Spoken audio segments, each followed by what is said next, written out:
ना काम बनता, भाड़ में जाए जनता।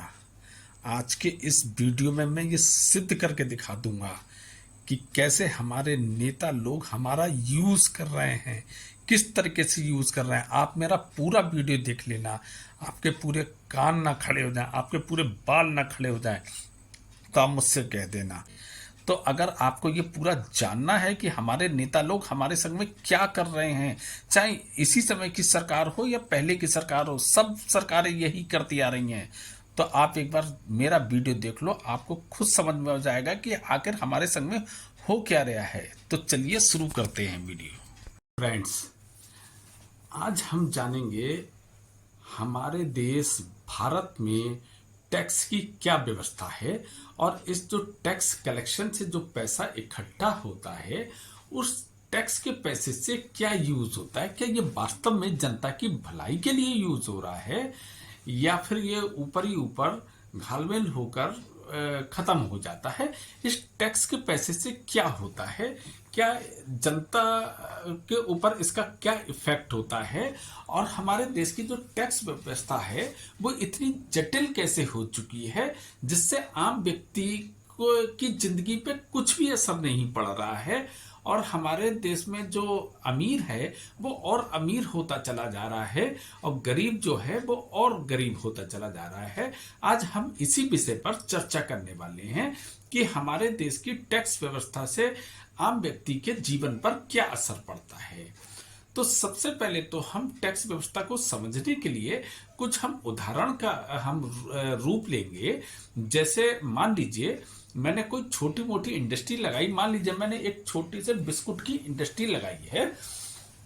तो सबसे पहले तो जो मैं अपने बिस्कुट के लिए जो मैं रॉ मटेरियल परचेज करूंगा, मैं उस पर टैक्स दूंगा।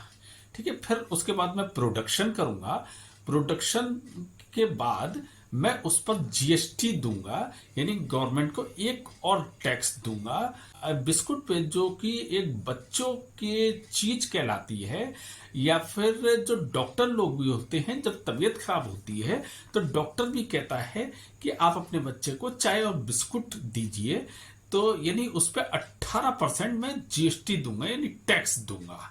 ठीक है, एक बार मैंने रॉ मटेरियल पे टैक्स दे दिया, एक बार जब प्रोडक्शन बनके वो माल तैयार हुआ तब दोबारा से मैंने उस पर फिर टैक्स दे दिया। उसके बाद जब मैं अपने माल की डिस्पैच करूंगा पार्टी को, तो रास्ते में जितने भी टोल टैक्स पड़ेंगे वो फिर से एक बार मैं दोबारा से टैक्स दूंगा। ये तीसरा टैक्स हो गया। उसके बाद सब कुछ होने के बाद जो मेरी इनकम होगी उसके बाद मैं इनकम टैक्स दूंगा, यानी एक ही चीज पर मैं चार चार बार टैक्स दूंगा। इतनी टैक्स की ये जो प्रणाली है, इतना ज्यादा टैक्स तो हमारे देश में तब भी नहीं था जब अंग्रेजों का शासन था। आज जो टैक्स की व्यवस्था है, आज गवर्नमेंट हमसे इस तरीके से टैक्स वसूल रही है कि जैसे हम उसके नागरिक ही नहीं है। ठीक है, आप हमसे जो पैसा कलेक्ट करते हो वो हमें कहीं तो धरातल पर दिखे, हमें लगे कि हमारे लिए कुछ काम तो हो रहा है। अगर हम सरकार से ये पूछें कि आप ये पैसा कहाँ इस्तेमाल करते हो, तो वो सीधे से हमें इस चीज का उत्तर देंगे कि हम ये जो विकास की परियोजनाएं हैं, जैसे हाईवे वगैरह हैं, या हम आपको बिजली देते हैं, या हम आपको पानी देते हैं, इस तरीके की जो सारी तमाम व्यवस्था है, टैक्स का पैसा ये सारा वहां पर जाता है। चलिए ठीक है साहब, हम इसको भी समझते हैं कि हाँ, रोड तो हमारे लिए बहुत जरूरी है। अगर हमसे गवर्नमेंट टैक्स ले रही है तो रोड पे तो हम भी चलते हैं फ्री में, तो वहीं पर सारा पैसा खर्च होता है। तो आज हम इसी को समझते हैं। तो भाई साहब, जो ये हाईवे बनते हैं ना, ये वहां पे कोई टैक्स का पैसा यूज नहीं होता है। जब हाईवे बनते हैं तो गवर्नमेंट हमारी क्या करती है, प्राइवेट कंपनियां जो होती हैं उनसे कांटेक्ट करा जाता है कि 100 किलोमीटर की रोड बनना है या 200 किलोमीटर की रोड बनना है। वो कंपनी जो है पूरा अपना एक सर्वे करने के बाद सरकार को एक बजट सौंपती है कि हमारा इसमें इतने करोड़ों रुपए का खर्च आएगा, इसके एवज में हम एक टोल टैक्स बनाएंगे, और करीब 15 साल या 20 साल जितनी भी उनकी म्याद होती है, इतने टाइम में हमें प्रॉफिट के हम अपना पैसा ले लेंगे, और उसके बाद ये टोल प्लाजा जो है वो खत्म हो जाएगा। तो सबसे पहले तो हम ये कहेंगे कि आपने जो हमें बताया कि हम इंफ्रास्ट्रक्चर पे हम पैसा खर्च करते हैं, तो यानी रोड तो आपने नहीं बनाई, रोड तो वो प्राइवेट कंपनी ने बनाई, जो कि हमसे टोल के रूप में हमसे सालों साल वसूलने वाली है, मैं प्रॉफिट के। ठीक है साहब, तो आपने रोड पे तो कोई पैसा खर्च नहीं करा। अच्छा, एक चीज इसमें एक घपला और बताता हूं कि मान लीजिए उस कंपनी ने 15 साल की म्याद ली कि 15 साल में हमारा ये पैसा वसूल हो जाएगा, मैं प्रॉफिट के। तो मैंने आज तक अपनी जिंदगी में कोई भी टोल टैक्स खत्म होते हुए नहीं देखा या बंद होते हुए नहीं देखा। क्या आपने वो टोल टैक्स कभी कोई बंद होते हुए देखा है? अगर आपने देखा है तो आप मुझे प्लीज कमेंट्स करके बताना कि कहाँ का टोल टैक्स बंद हो गया। अच्छा, एक मजेदार बात यह है कि आपने जिस कंपनी को यह ठेका दिया था, आपने उससे भी टैक्स आप लेते हैं। चलिए ठीक है, आपने रोड पे टैक्स नहीं दिया, आपने जो कहा था कि जो जीएसटी के द्वारा, टैक्स के द्वारा जो पैसे इकट्ठा होता है वो हम हाईवे पे लगाते हैं, तो हाईवे पे आपने नहीं लगाया। फिर दूसरा एक उदाहरण हम लेते हैं, मान लीजिए हम कोई एक 4 व्हीलर लेते हैं। 4 व्हीलर जब लेते हैं तो लेते ही हमसे रोड टैक्स वसूला जाता है। रोड टैक्स वसूला जाता है क्योंकि हमें रोड पे चलना है। अब भाई साहब, हम आपकी रोड, आपने हमसे टैक्स क्यों लिया? क्योंकि जो रोड पे हमें चलना है वो तो एक प्राइवेट कंपनी ने बनाई हुई है जो कि हमसे टोल टैक्स के रूप में वसूल रही है। तो आप किस बात का आप रोड टैक्स ले रहे हैं? चलिए ठीक है, ये भी हो गया। अगर सरकार कहती है कि हम आपको बिजली देते हैं, तो भाई साहब अब वो भी हमें बिजली फ्री में नहीं देते हैं, आप पर यूनिट का आप हमसे चार्ज करते हैं, बल्कि आप हमसे प्रॉफिट लेते हैं। यानी आपने हमसे बिजली भी आपने हमें नहीं दी। अब आप कहते हैं कि हम आपको पानी देते हैं, पानी तो वैसे फ्री की चीज है, चलिए आपने पूरी लाइनें बिछा के हमें पानी तक पहुंचाया। तो भाई साहब आप हमसे वाटर टैक्स भी लेते हैं, वहां पे भी आपने हमें पैसा रिटर्न नहीं करा। तो कहाँ पैसा खर्च करते हैं आप? अब आप कहेंगे कि हम अपनी देश की जो पुलिस है या जो हमारा सैन्य विभाग है, रक्षा विभाग है, हम वहां पे पैसा खर्च करते हैं। हाँ, वहां पे हम मान सकते हैं कि आपका कुछ पैसा खर्च होता है, लेकिन अब वो कुछ ना कुछ इनकम भी आपको जनरेट कराते हैं। जैसे पुलिस की मान लीजिए, जगह जगह वो इलीगल लोगों को छापे मारते हैं, जहां से बहुत सारा कई बार धन कलेक्ट किया जाता है। जैसे अभी हालिया में टीवी पे कुछ न्यूज आई थी कि छापे मारे गए और इतना पैसा पुलिस ने पकड़ा कि उसको गिनने के लिए मशीनों को लगाना पड़ा। तो ये पैसा कहाँ चला गया? ये भी तो आपके पास गया। इस तरीके की तमाम पुलिस एक्शन लेती रहती है, लोगों को पकड़ती है और इलीगल पैसा जो है वो जब्त करने के बाद वो सरकार के पास चला जाता है।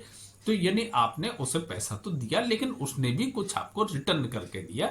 इसी तरीके के हमारे देश की जो सेना है वो भी बहुत तरीके के एक्शन करती है और कहीं ना कहीं से लोगों को पकड़ के, जो इलीगल लोग जो काम कर रहे होते हैं वो आपको रिटर्न करते हैं।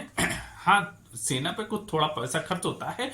वो कितना पैसा खर्च होता है? जो हमारे देश की जीडीपी है इस वक्त करीब 165 लाख करोड़ की है। 165 लाख करोड़ में करीब 5% आप अपने रक्षा विभाग में खर्च करते हैं। चलिए हमने 5% निकाल दिया, यानी 165 लाख करोड़ में हमने 5% निकाल दिया, यानी हमारे देश की जो जीडीपी है वो 160 लाख करोड़ की हो गई। उसके बाद आप उन पैसों का क्या करते हैं? आप, जबकि आपके और भी जो संस्थाएं हैं वहां से भी आप इनकम जनरेट करते हैं, जैसे रेलवे हो गया, रोडवेज हो गया, उसके अलावा जो पोस्ट ऑफिस हो गए, बहुत सारी संस्थाएं हैं जो सरकार को रेवेन्यू इकट्ठा करके देते हैं। तो वो पैसा कहाँ चला जाता है? कहाँ पर? कि मुझे, क्या आपकी जिंदगी पर कोई सी भी सरकार बने, चाहे वो इस पार्टी की हो चाहे वो उस पार्टी की हो, क्या आपकी जिंदगी पर कोई भी असर पड़ता है? चाहे किसी भी पार्टी की सरकार, आप वहीं के वहीं रह जाते हैं। अच्छा, जो आप नेता आप देखें, जो नेता होते हैं वो लगातार इतनी तरक्की करते रहते हैं कि आज के समय में देखता हूं कि गांव का एक प्रधान भी होता है, वो स्कॉर्पियो है या बड़ी बड़ी लग्जरी गाड़ियों से चलते हैं। तो कहां से इनके पास इतना पैसा आ जाता है? तो साहब, जनता तो वहीं के वहीं खड़ी हुई है, चाहे किसी पार्टी की सरकार बन जाए। लेकिन आप इतने अमीर कैसे हो जाते हैं? आप तो जनता के सेवक होते हो ना। तो किस तरीके के आप सेवक हो कि आपके पास पैसों की बारिश शुरू हो जाती है। मैं आपको बताऊंगा कि आखिर ये टैक्स के जो पैसे होते हैं इनका कहां पर इस्तेमाल होता है। असली इस्तेमाल अब मैं आपको बताने वाला हूं। इन टैक्स के पैसों का जो असली इस्तेमाल होता है, जो नेता लोग होते हैं जब वो कहीं जाते हैं, जो उनके संग में काफिला चलता है, यानी आप देखो जब ट्यू ट्यू ट्यू अग्निशमन भी चल रही है, एम्बुलेंस भी चल रही है, तमाम 50 गाड़ियां आगे पीछे चल रही हैं, तो ये और जो सिक्योरिटी उनकी लगी है, तो जो पैसा खर्च हो रहा है एक यहां पर खर्च हो रहा है जो आपको खुली आंखों से आप देख सकते हो। उसके अलावा आप तमाम तरीके की कभी विदेश यात्राएं कर रहे हो, आप तमाम तरीके की सुविधाएं पा रहे हो, तो यहां पर आपका टैक्स का पैसा खर्च होता है। अच्छा, सबसे मजेदार आप बात देखिए, मान लीजिए मैंने बहुत ज्यादा पढ़ाई करी और पढ़ाई करने के बाद एक 50,000 की नौकरी मैंने अपनी काबिलियता के बल पर मैंने हासिल करी। ठीक है, आपको वो नौकरी लगते ही आपका टीडीएस कटना शुरू हो जाएगा।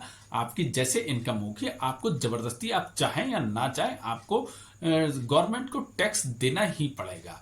लेकिन हमारे जो नेतागण हैं ना, जिनको 1.5 से 2 लाख रुपए या 2.5 लाख रुपए सैलरी मिलती है, उनकी सैलरी टैक्स फ्री होती है। भाई साहब, आपकी सैलरी क्यों टैक्स फ्री होती है आप बताएंगे? और जनता की सैलरी में से आप तुरंत टीडीएस काट लेते हैं, चाहे उसके ऊपर कितनी भी बड़ी जिम्मेदारी हो। अगर वो 50,000 रुपए कमा रहा है, हो सकता है वो पूरी अपनी कितनी बड़ी गृहस्थी को वो पाल रहा होगा, किस तरीके से वो अपने भाई बहनों को पढ़ा रहा होगा या अपने पिताजी की सेवा कर रहा होगा, आपने ये बिना पूछे आप टीडीएस काट लेते हो।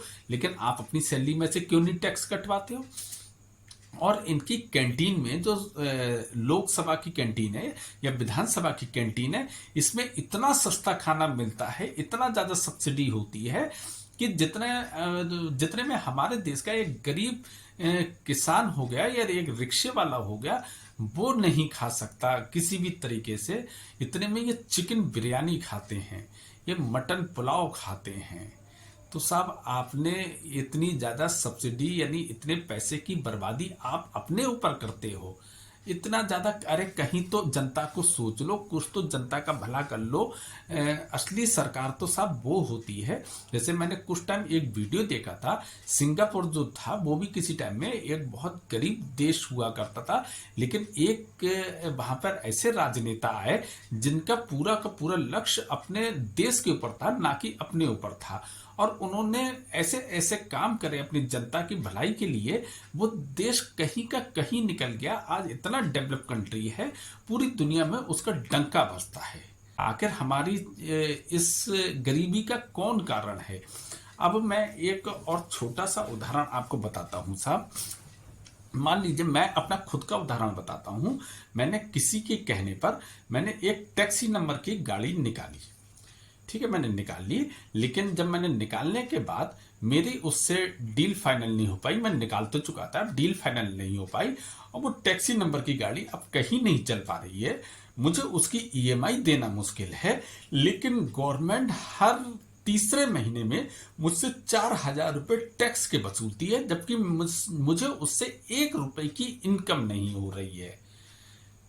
क्यों भैया? अगर कोई ऐसी व्यवस्था तो होनी चाहिए कि मान लीजिए मैंने कोई बिजनेस स्टार्ट करा, किसी वजह से वो फेल हो गया, तो मैं गवर्नमेंट के पास जाकर अपनी गुहार लगा सकूं कि साहब मैंने ये बिजनेस शुरू करा था, लेकिन किसी वजह से नहीं चल पाया, ये फेल हो चुका है। तो आप कुछ ऐसी व्यवस्था कर दीजिए, आप या तो उससे प्राइवेट नंबर में कन्वर्ट कर दीजिए, या आप मेरा टैक्स माफ कर दीजिए। आप चाहें तो मेरे खिलाफ इंक्वायरी करवा सकते हैं कि मैं झूठ बोल रहा हूं या सच बोल रहा हूं। अगर मैं झूठ निकलता हूं तो आप मुझसे जुर्माने के साथ वो टैक्स वसूल सकते हैं, लेकिन अगर मैं सच बोल रहा हूं तो मुझे अपनी ईएमआई भरना मुश्किल है।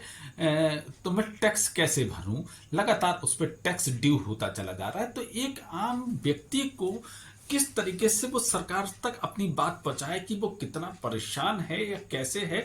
बहुत सारे तमाम ऐसे काम होते हैं। मान लीजिए मैंने शुरू में एक बिस्कुट की बात आपसे कही थी, तो आपने बिस्कुट पे 18% जीएसटी, अगर कोई 1 लाख का बिस्कुट बेचता है तो 18,000 तो आपने सीधे सीधे अंदर कर लिए टैक्स के नाम पे लेके।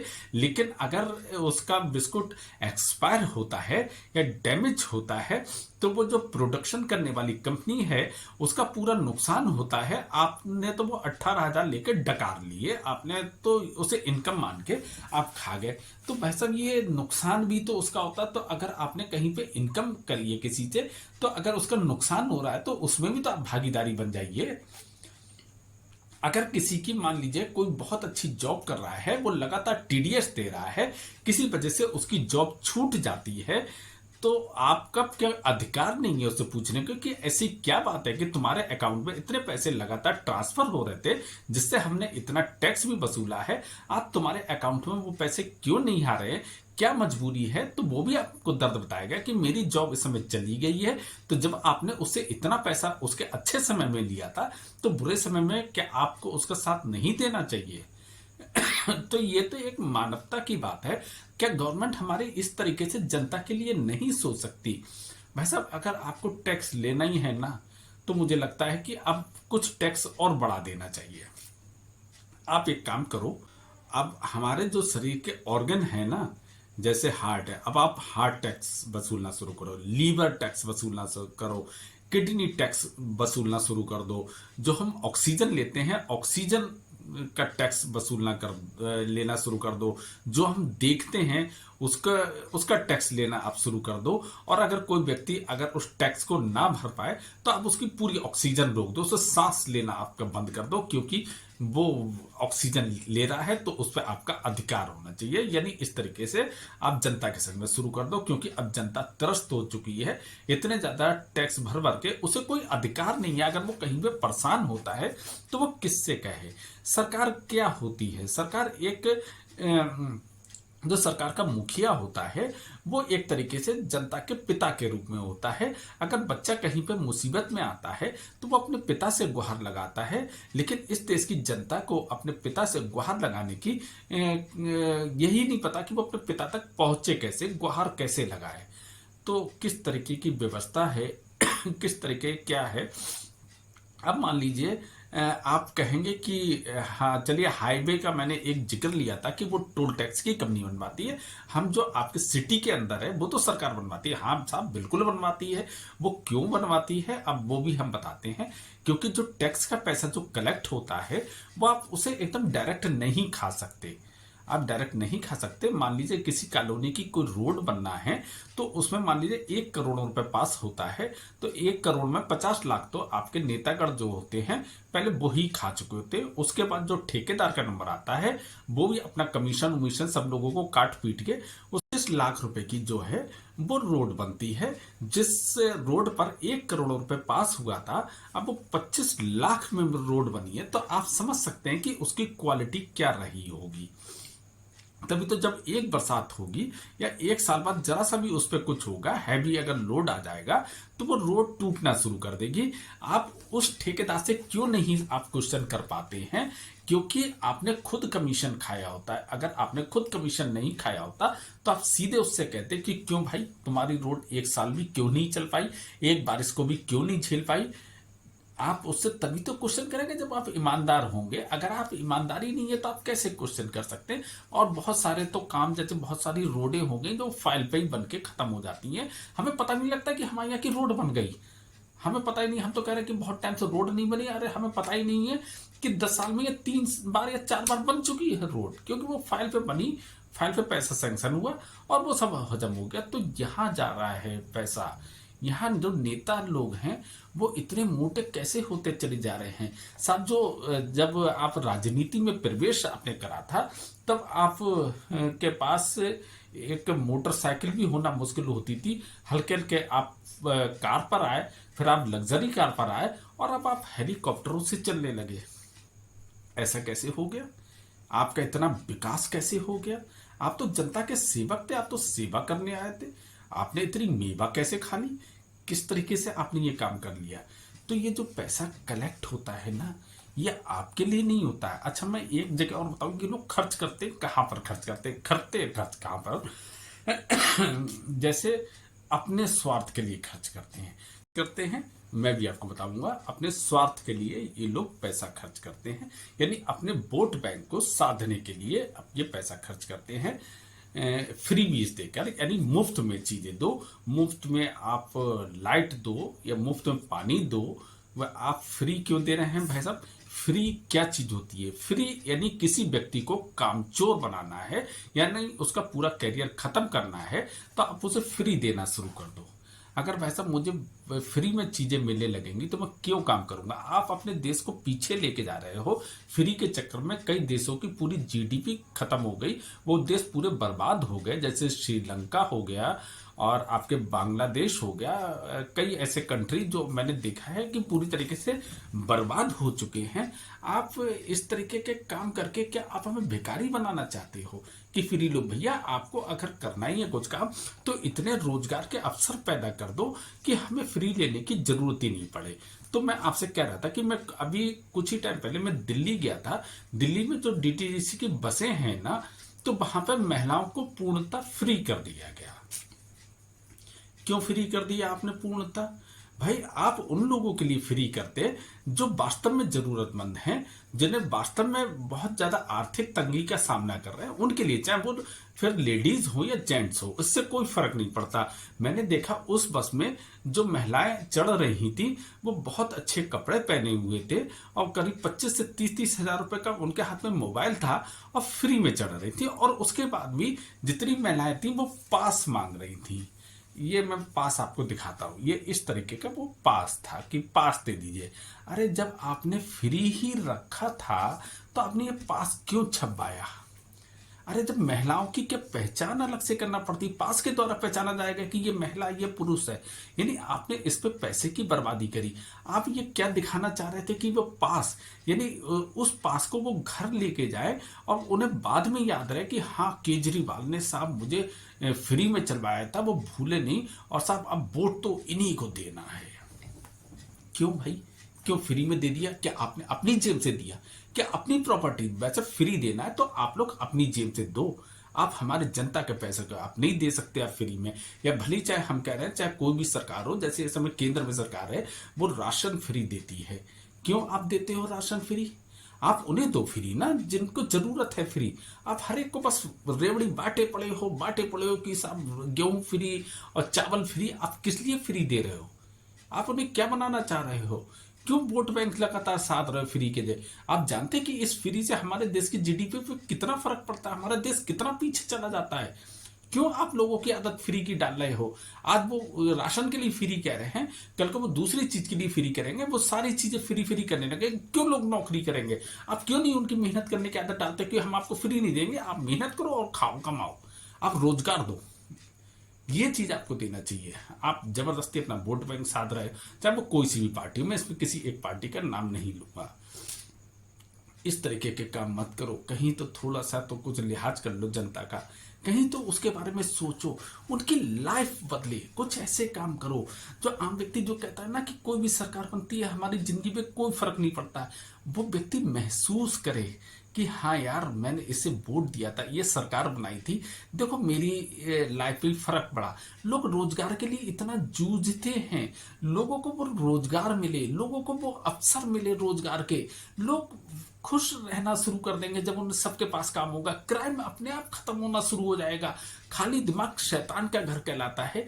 अगर व्यक्ति के पास काम होगा तो वो इस तरीके की क्राइम के विषय में बहुत से लोग सोचेंगे नहीं, काफी हद तक कम क्राइम पे भी अंकुश लग सकेगा।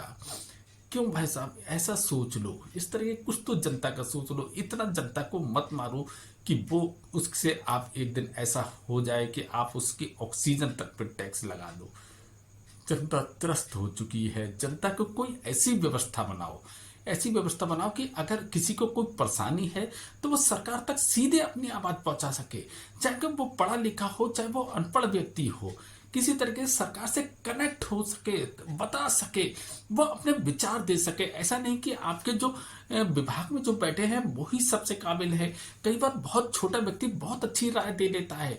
आप एक राय लोगों की लो कि हम किस तरीके से काम करें, कैसे काम करें, तब कुछ देश आगे बढ़। सब मिलजुल कर जब काम करेंगे तब देश आगे बढ़ेगा। लेकिन उसके लिए आपको केवल अपना विकास नहीं करना होगा, जनता का विकास करना होगा। आपको डर लगता है कि जिस दिन जनता का विकास हो गया कहीं हमारा विकास ना रुक जाए।